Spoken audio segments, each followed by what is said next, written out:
one of us needs to focus in creating this entrepreneur model. And that entrepreneur model has 3 essentials. I would really like each and every one of you to make a note or maybe click a photograph when I say, because this is the most important thing you're going to learn, all right? I just have last 10 minutes, and in this 10 minutes, we're going to talk on that. First, you need a team. Now, when I say you need a team, there are 2 qualities of a team. First, committed. You need a committed team and also equally competent team.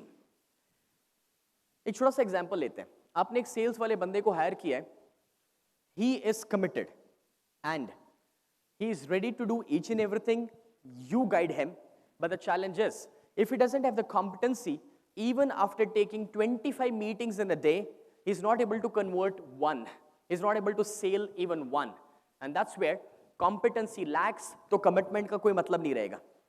And let's take an example. आपने एक ऐसे बंदे को higher किया जो 10 साल से है उसी फील्ड में. He's experienced, he has competency. But again the challenge is, if he's not committed, वो ऑफिस से निकलेगा कहते हुए I'm going for the meet. But guess what? वो शायद दोस्त के वहां जाकर पूरा दिन बैठ रहा है and he's not delivering anything because he lacks commitment. So you need 2 qualities when you hire a team, and commitment and competency. A question: क्या ऐसी टीम, ऐसे लोग मिल जाते हैं या ऐसे लोगों को बनाना पड़ता है? Absolutely. You're not going to find people like them who are even committed and who are even competent. You need to create people like that by giving enough trainings, by providing them right resources, and that's where you'll have that committed and competent team with you. Second essential, and that is systems. You need to create system which can work without you. Now when I say which can work without you, so there are 2 qualities which you need for a system. System has to be simple and system has to be sustainable. When I say sustainable, how many of you can connect to this कि आप एक system बनाते हैं, आप एक policy बनाते हैं अपने ऑफिस में और वो 2 दिन, 1 हफ्ता, 1 महीना चलता है और 1 महीने के बाद वो policy कहाँ गायब हो गया और वो system कहाँ गायब हो गया पता ही नहीं चलता. How many of you can relate to that? Almost everyone, I believe, you know, because सबने अपने अपने level पर अपने अपने अलग अलग stages पर वो experience किया होगा. And the reason why this happens is maybe because the system was not simple enough, and otherwise the second thing was it was not sustainable enough. You know, उसे repeat हो सके वैसा नहीं था. See, if you design a complicated system, example, the system could be a reporting system. कि एक अपने salesman के लिए एक reporting system बनाया कि वो पूरा दिन क्या कर रहा है उसका उसे report लिखना है. But if that system is too complicated, at the end of the day, when he sits to design that report, it's not easy for him. At times it becomes boring और उसमें बहुत ज़्यादा time consume हो जाता है उसका. So what happens is, you gave him the system, but the system was not simple, maybe not sustainable, and that's where he is not continuing with the same. और 1 महीने के बाद हम realize करते हैं कि यार it doesn't work, or maybe the guy is not working. It's not the person, it's the system. We need to improvise on that system कि जहाँ पर हमारी टीम उसे आसानी से follow कर सके. Along with that, third thing, and that is strategies. You need strategies, but there are 2 qualities of strategies. All right, you can click because on the next click you're going to miss the slide, so if you want to click you can. All right, now strategies. Strategies need to be profitable. I believe आप में से किसी को vitamin M के साथ allergy नहीं है. Now, why I'm asking this is, I've seen people reading some spiritual books, attending some spiritual teachers. उनके दिमाग में कभी कभार ये बैठ जाता है, making more money is not allowing me to be spiritual. And that's where people are really not comfortable with this mindset. So, what I'm trying to share is, your strategies need to be profitable. If हमने जो offers रखे हैं, जो ideas marketing के लिए use किए हैं, उसका return नहीं है, अगर वो profitable नहीं है, तो कोई मतलब नहीं रह जाएगा. Because We are not into Rajiv Gandhi रोजगार योजना. हमने कोई धर्मशाला खोल के नहीं रखा है. We are in business, and business has a simple rule. The more you grow, the more you can contribute. But if you yourself don't grow, you are not able to even contribute, right? So that's where you need to think for your growth at a personal level, your team's growth, your business growth. मैंने काफी बार लोगों को देखा है growth के साथ वो comfortable नहीं रहते. दे आर लाइक भाई जितना चाहिए था उतना है, and we are okay with that. Don't be okay, because if you have something extra, do something for the society in return, but don't be okay. If you have a possibility for growth, do that. So profitable and magnetic. Now when I use the word magnetic, guys, remember, you are delivering something to your customer, to your client. It is his or her need being fulfilled.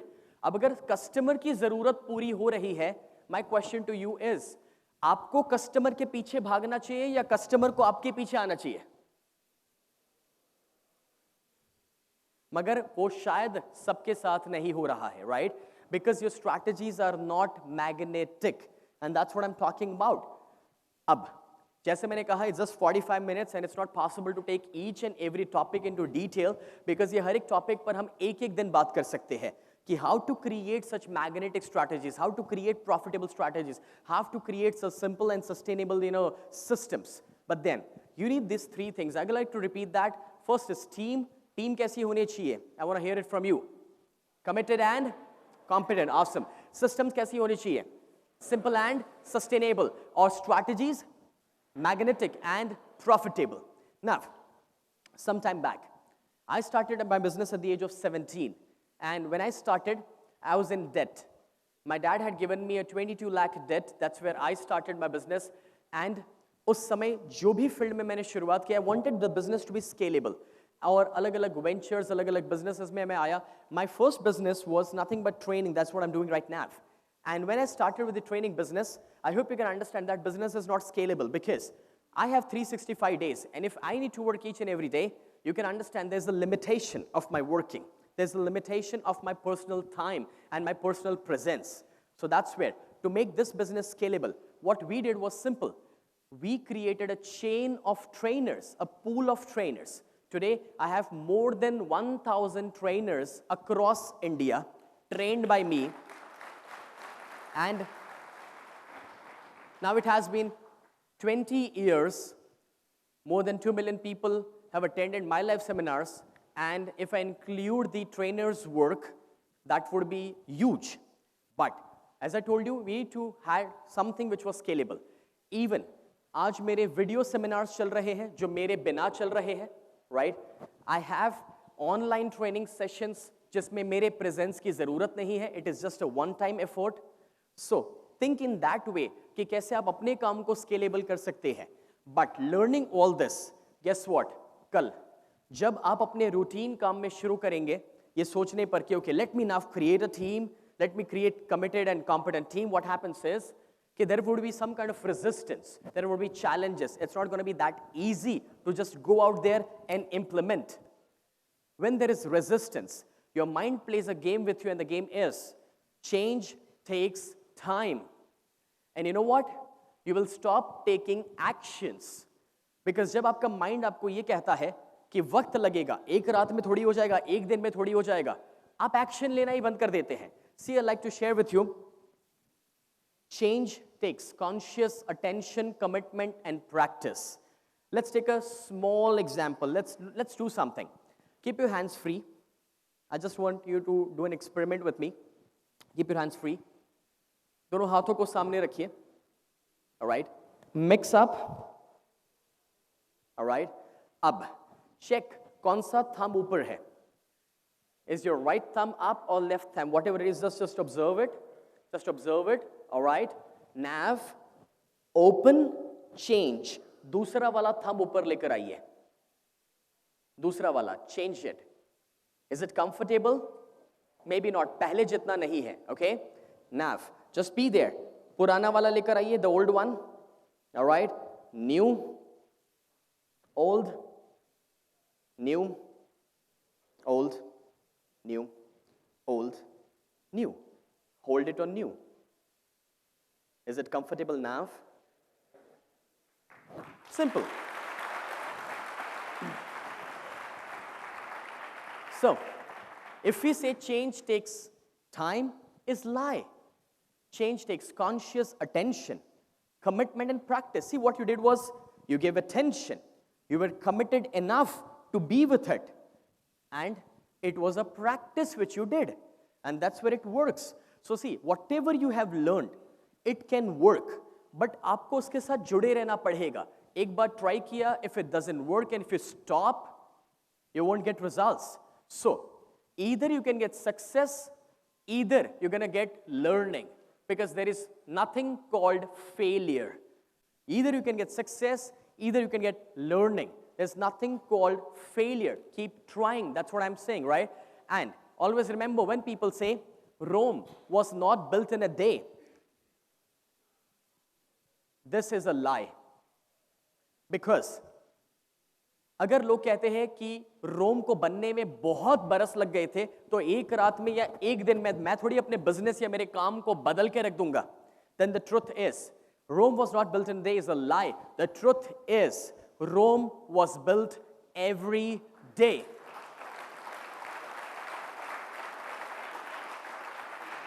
So from the word today, from the word now,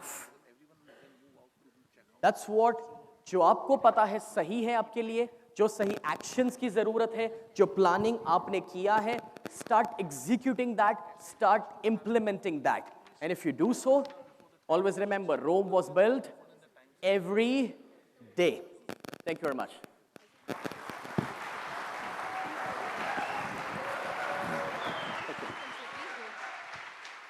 Thank you so much. Requesting Vinod Thakkarji and Praveen Phanse to please come on stage for the presentation of Memento.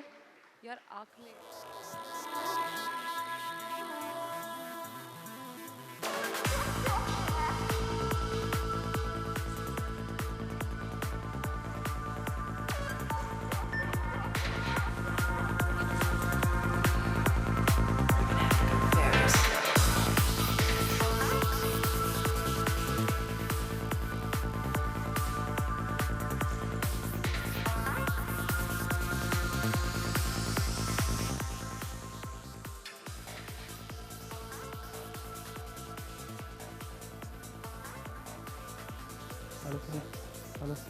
Hello.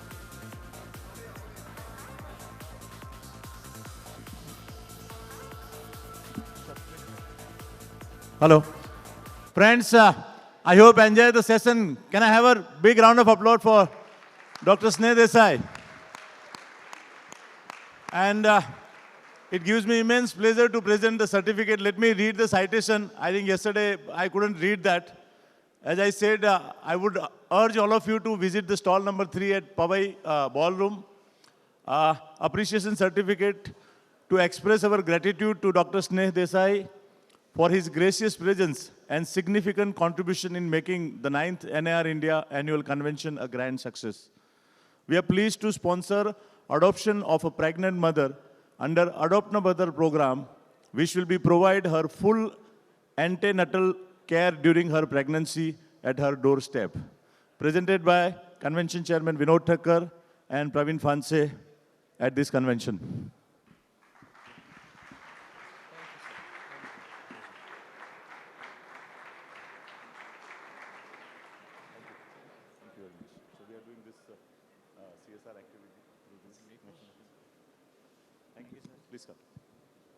Thank you so much. Ladies and gentlemen, let's take a look as we have a small video by Azizi Developers, and then we have Mr. Parag Saxena, Agency Manager, who will come and say a few words. Please take a look at the screens.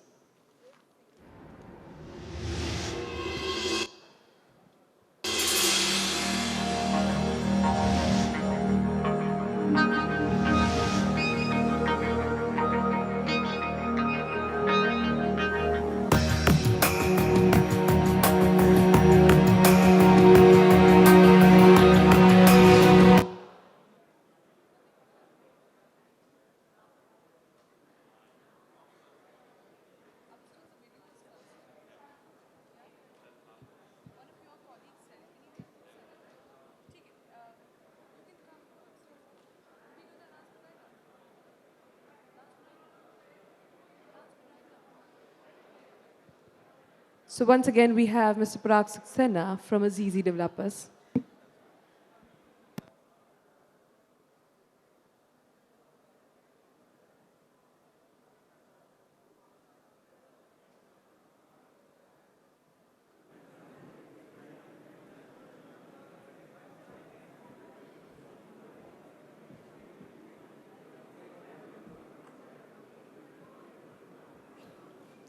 Okay, so good morning, everybody. It was a nice session by Dr. earlier. I'll catch on to his philosophy of make it profitable, right? So we're going to show you how to make it profitable.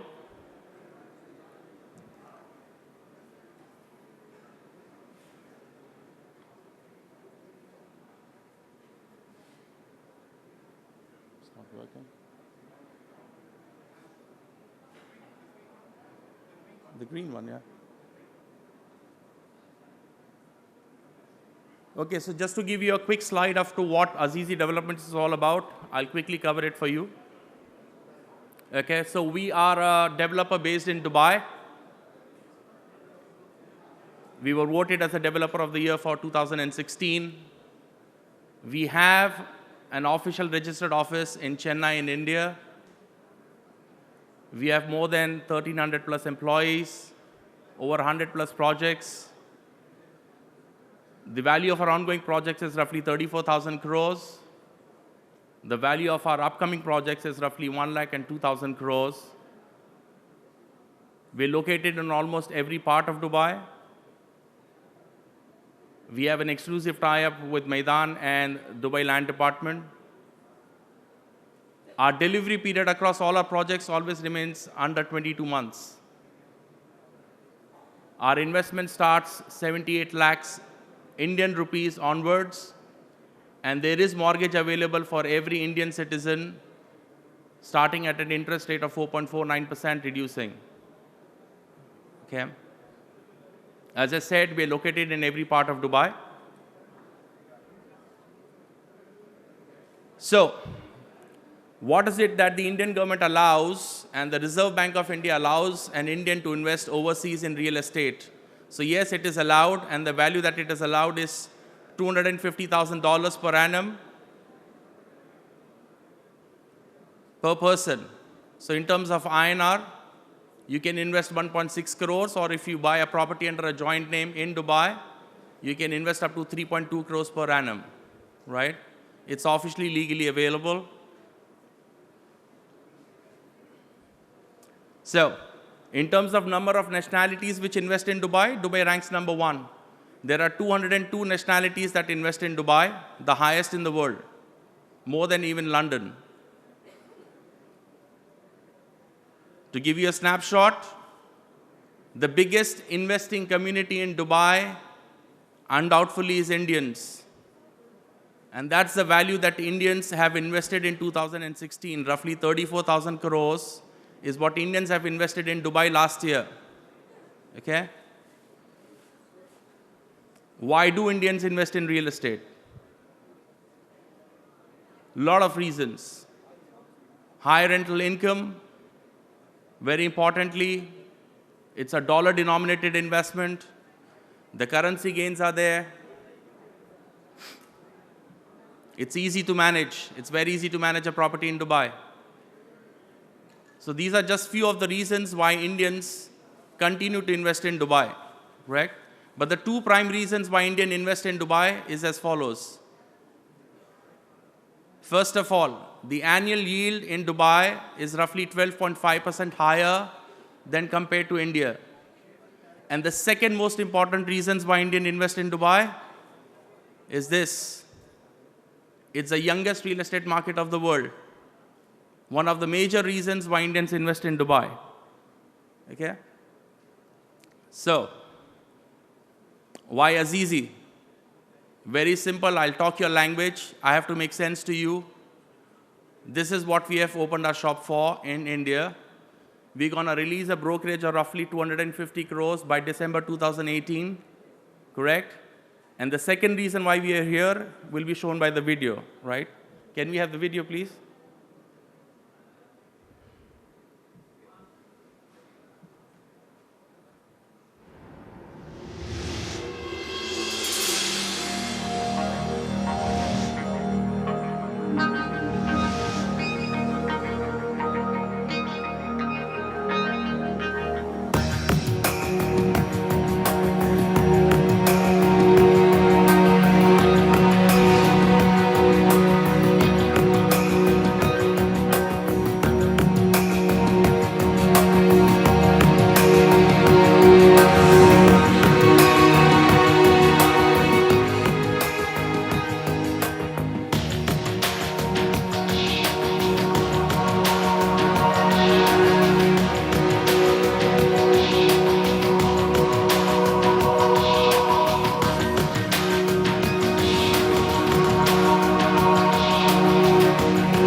So if you can quickly play the second one.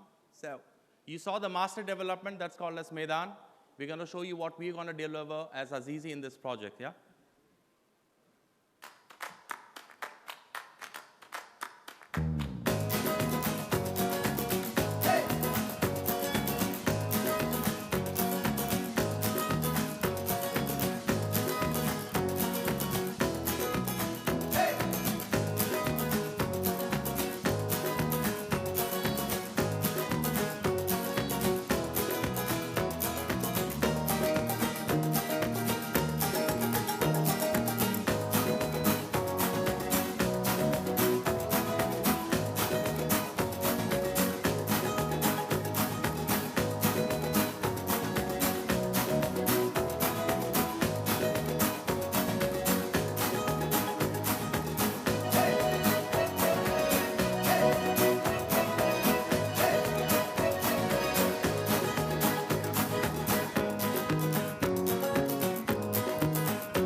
So if you want to make money selling the most profitable real estate in the world, in one of the most luxurious destinations of the world, we are available at booth number 7. That's my team, Surya, Mukund, Fahad, and Ashik. We are available at booth number 7. Thank you very much for giving us this time to us. Thank you.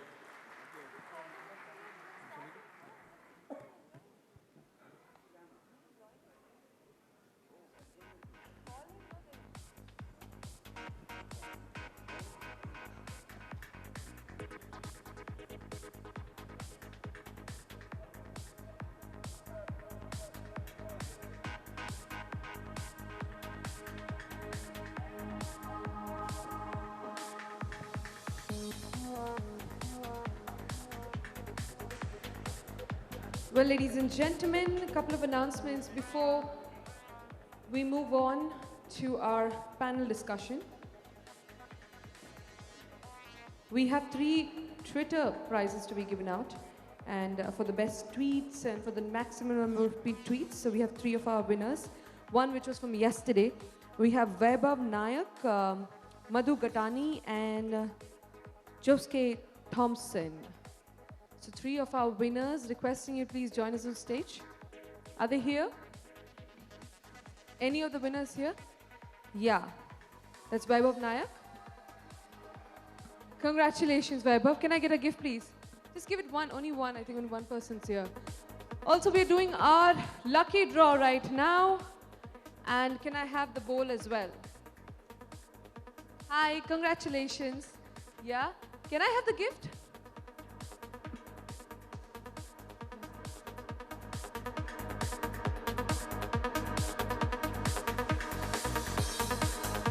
Why don't you give it? Congratulations. Thank you. Also, before we start, we have our lucky draw happening. And requesting somebody from Karnani group of companies to please join us on stage. And this time, sir, you'll be the one removing the luck of one of the numbers.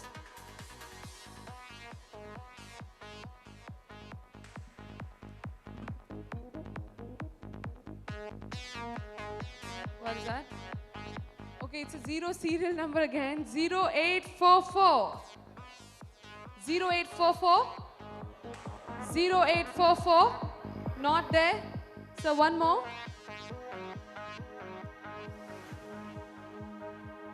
Next. 1800. 1800. 1800 not here. Ram, why don't you remove one?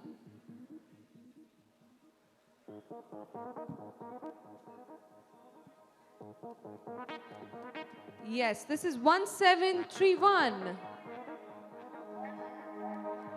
1731. No. And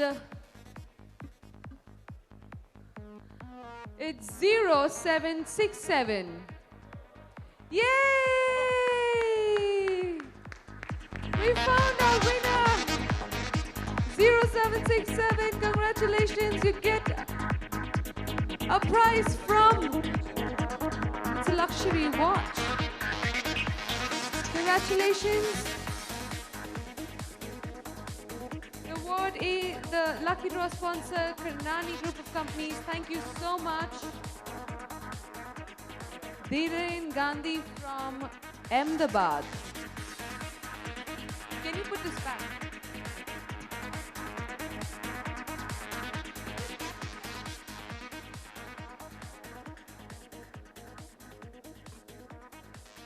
And today's launch was sponsored by Gera developer, Grow with Gera.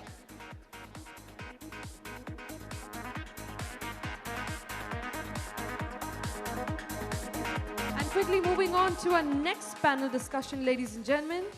This is about investment opportunity in Indian real estate, individual investment, local institution, and foreign investment. And this will be moderated by Pooja Jain from ET Now. We'd like to thank her for joining us for this. We also have our panelist here, esteemed panelist, Ramesh Nair, CEO and country head of JLL India. Please put your hands together for them as they come on stage, ladies and gentlemen. We have Sunil Rahokale, CEO and MD, SK Group, Sanjay Dutt, CEO, Operations and Private Funds, Farooq Mahmood, President, FIAPC World, Vice Chairman, NAR India, and Gopal Sarda, Group CEO, Kolte Pate Developers. Thank you so much for being here with us.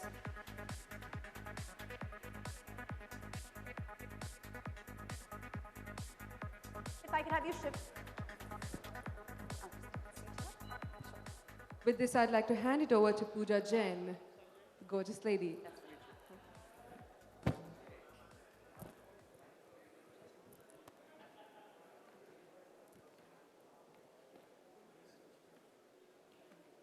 So I believe we are still waiting on Farooq. As soon as he gets here, we'll start the conversation.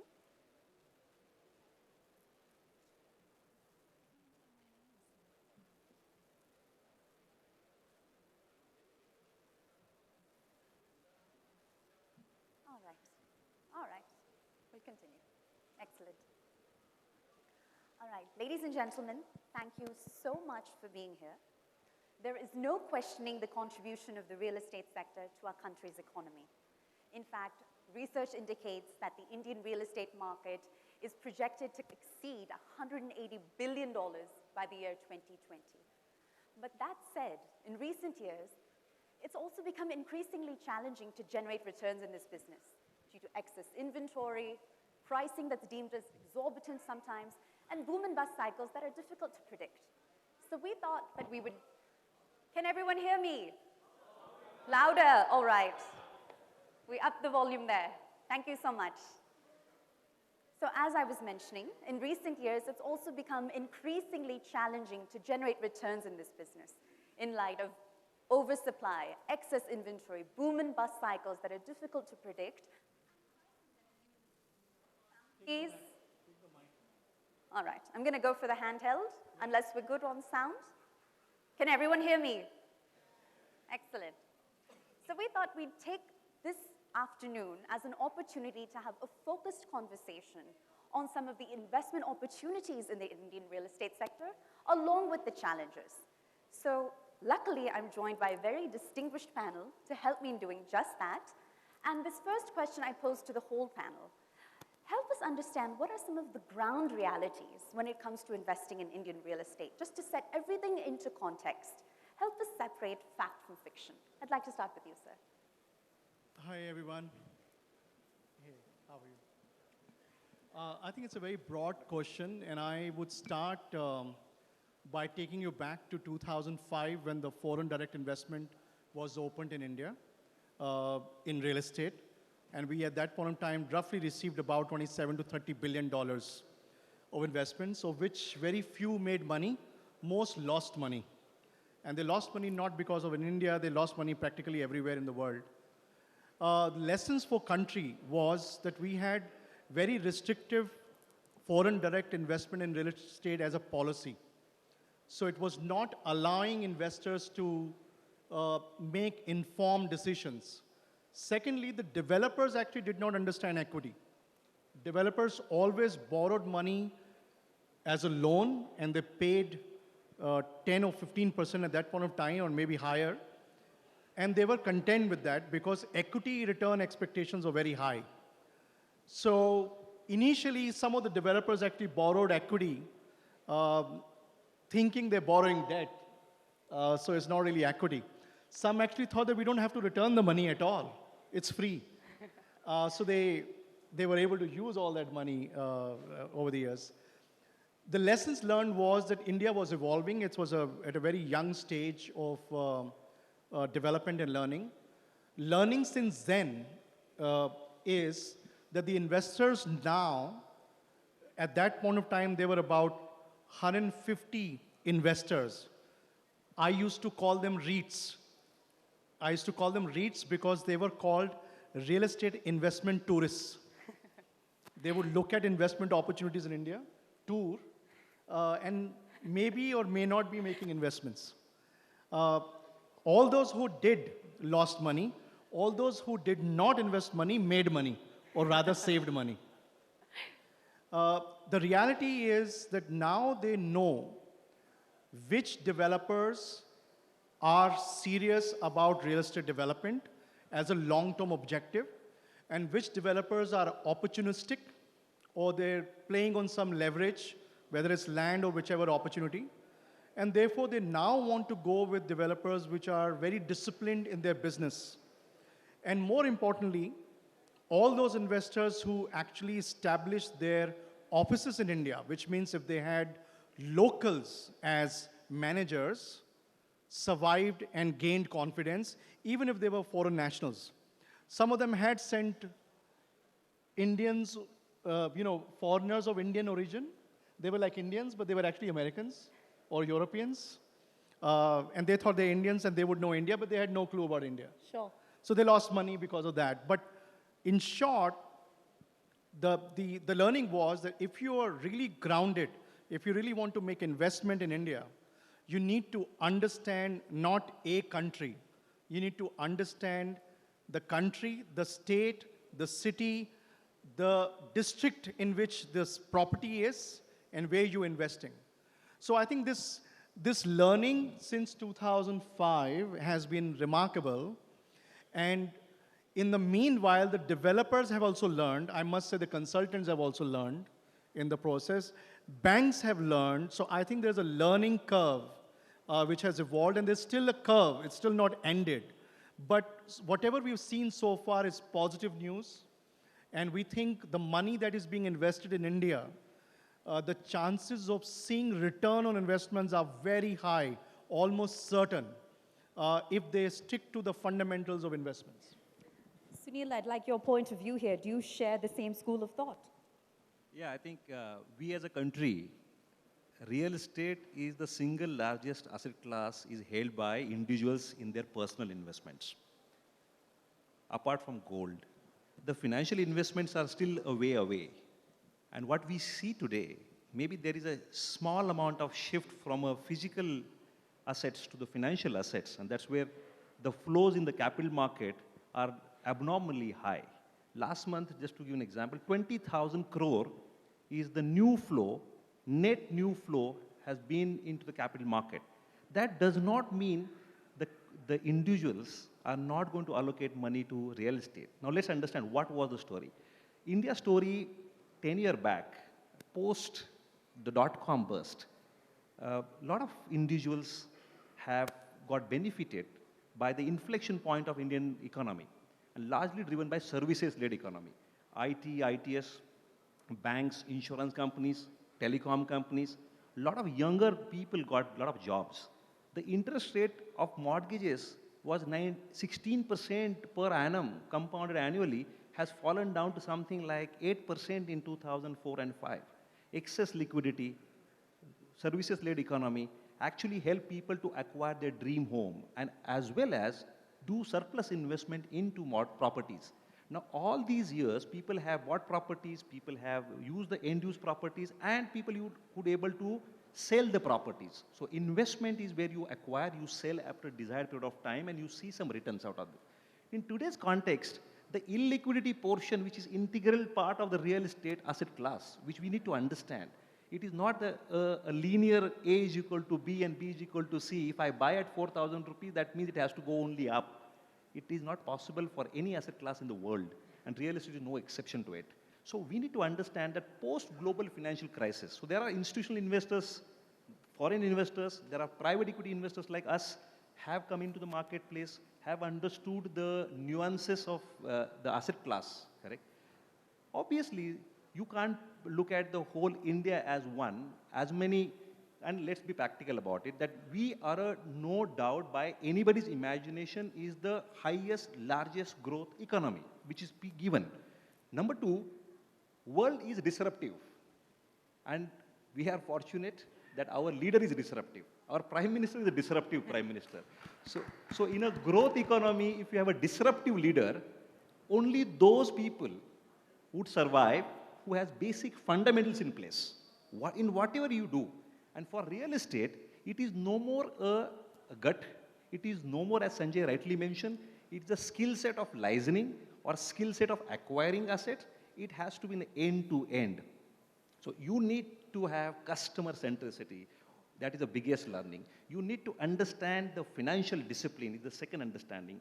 The third part is that one has to look at how do you develop properties? What is your value engineering to optimize the cost? And I think that is the biggest learning. There are so many, but I'm sure each one of us has to add each of the points. So I would like to pass on to Pooja, to you to take it forward. And thank you, sir. And Farooq, I'd like to bring you in here. If you could help us debunk some of the biggest myths surrounding investing in Indian real estate.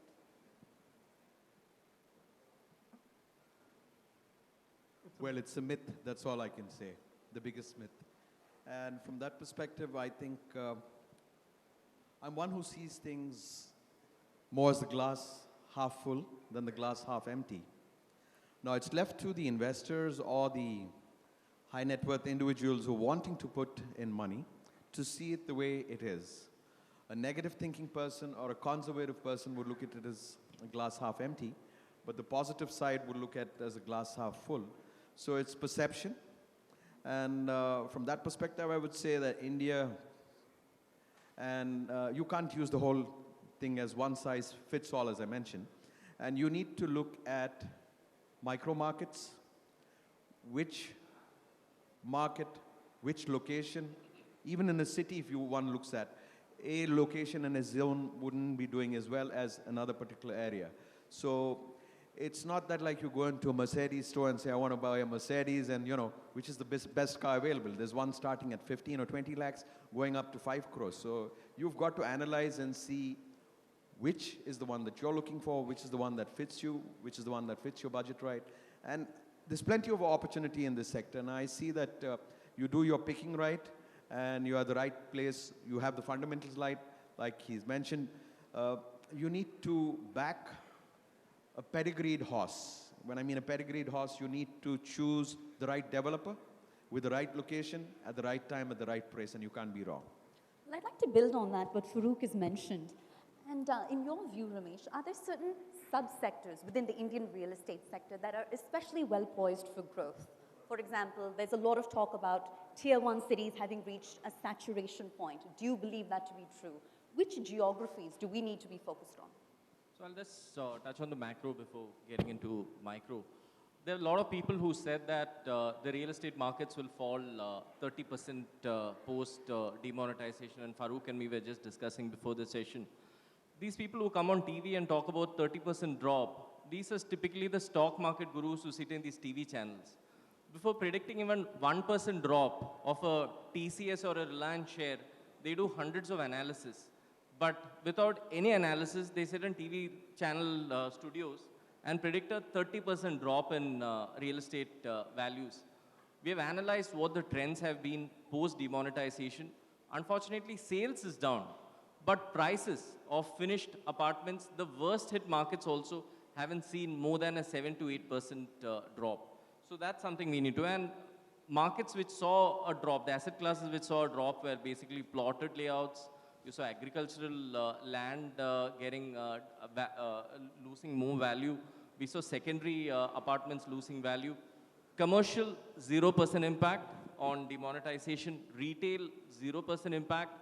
Industrial, we have actually seen things improve post demonetization. So at a macro level, a lot of negativity was created. Let's look at the good things which have been happening in the sector. The Indian real estate market is becoming more transparent. We used to be ranked around 52nd most transparent market around 5 years back. Today we are ranked 36th best market. On the residential front again, the good news is over the last 6 quarters, we have seen supply less than demand, where launches have been less than actual absorption, which again shows that the self-correction phase for the market is already started. Developers are not bringing in too much of products into the market. On the commercial front, 35 million square feet absorption, which we saw last year, probably the highest we have seen ever, even more than peak of 2012 or 2011 or 2007. Industrial as an asset class is emerging in a very big way across the country. We are seeing lots of demand for new asset classes like student housing emerging, and this is a new trend we are seeing. But the sad part is the biggest markets, which is NCR and Mumbai, we haven't seen much of capital appreciation in the last 5 years, because of which what Sunil said, a lot of these investors are getting into alternate asset classes like the stock markets. But again, our asset class, we all represent the real estate industry. We're talking huge numbers. How much ever people go into the stock markets, we are talking of just around $10 billion a year compared to gold or maybe a $20 billion number. Real estate is close to $180 billion. So that's where every time you see a stock market analyst sitting on TV, he'll always end up bashing the real estate sector, because even a 1% or a 5% drop in total investments in real estate is a big, maybe a 40% growth in at the overall investments in stock markets. So again, looking positive, future is going to be bright, markets getting a lot more transparent. We will see huge amount of consolidation, not just in the developer segment, we will see consolidation in the brokerage industry also. So these are some of my views. And Gopal, I'd like to build on what Sergey has just mentioned. What do you view as short-term pains versus long-term gains in the Indian real estate sector? See, if you see, Indian real estate has changed drastically. So as Sunil and Sanjay has mentioned about 10-year backstory versus current story. So gone are those days wherein the price appreciation was tremendous. So if you are launching project in the month of January, by December you could have seen 30% appreciation, 25% appreciation, 40% appreciation based on pocket to pocket. Now, if we compare from last 2014-15 to 2017, the prices are more or less stable.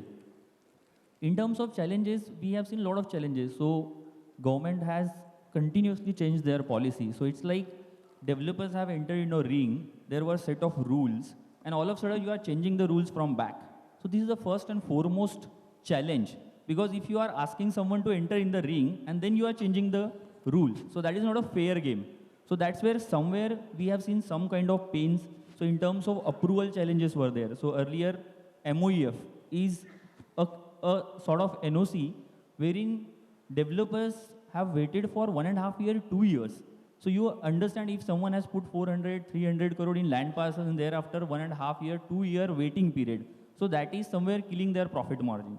Second is that in terms of frequent changes in policies, they can't plan their entire project in one phase.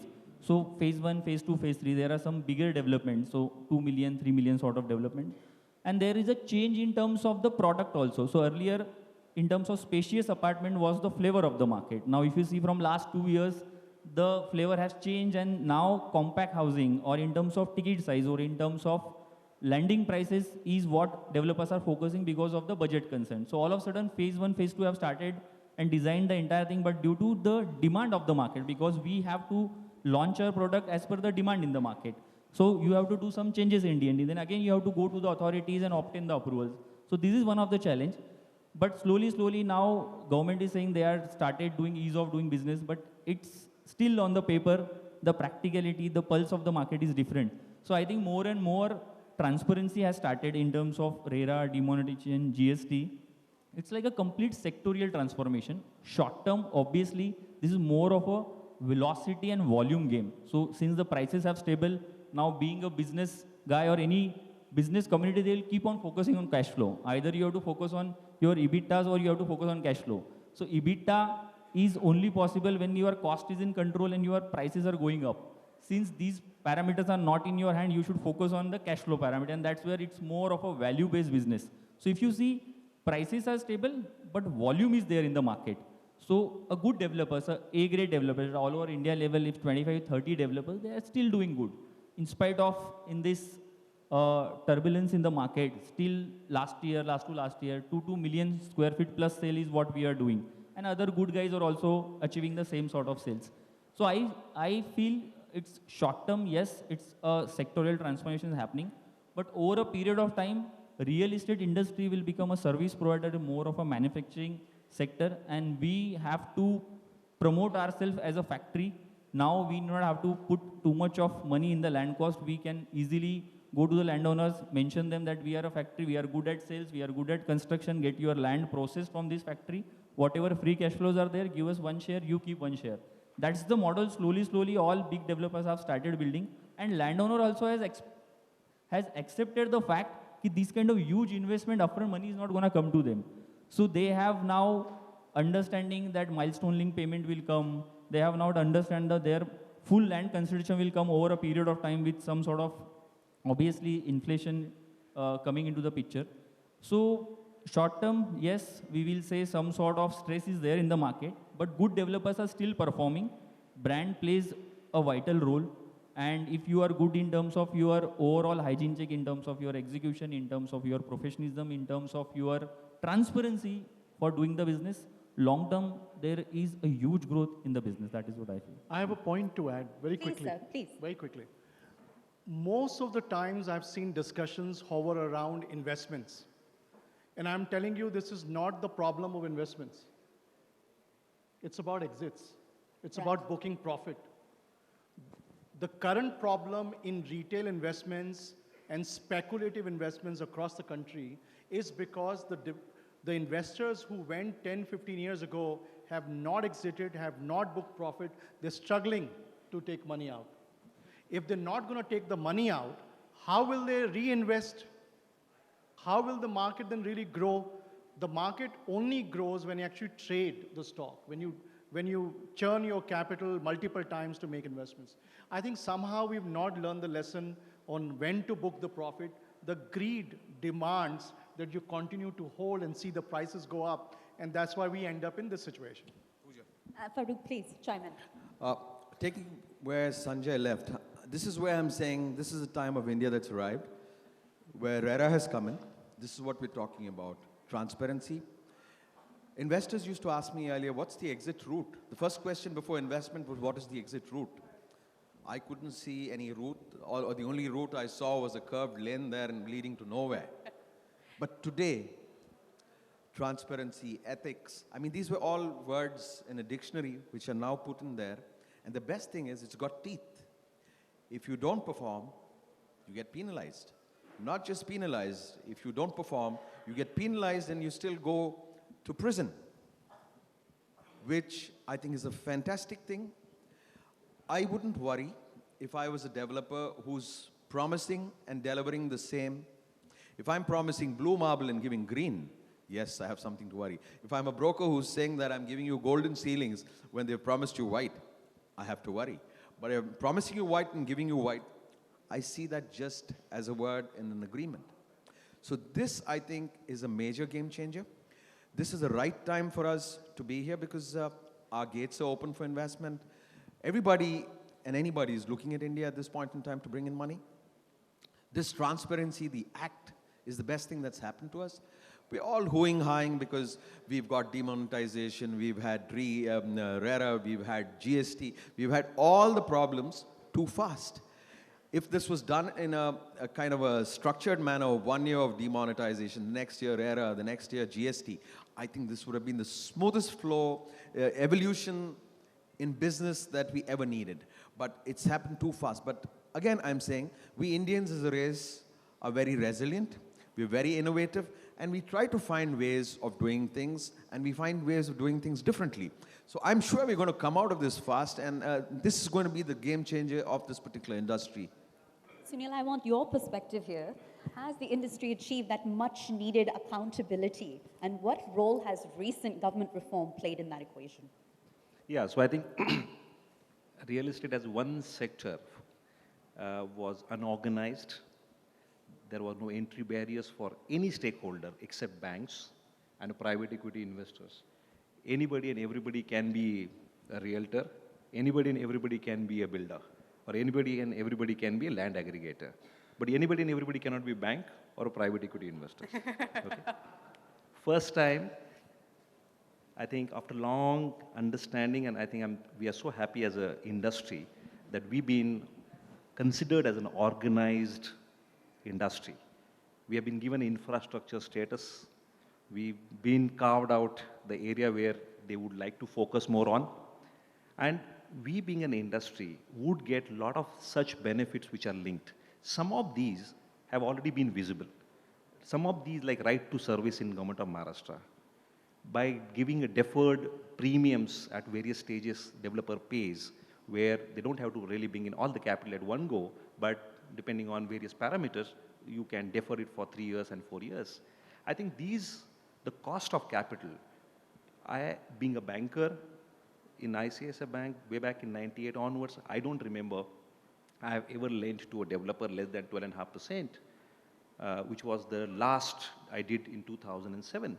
Today, I see most of the listed developers, a lot of unlisted large developers, some of the partners where we have invested, the cost of capital is fallen well below 10%. We being a private equity investor in last 10 years, we were all the time talking about 25 to 30% IRRs. Today, the IRRs are between 20 and 25%.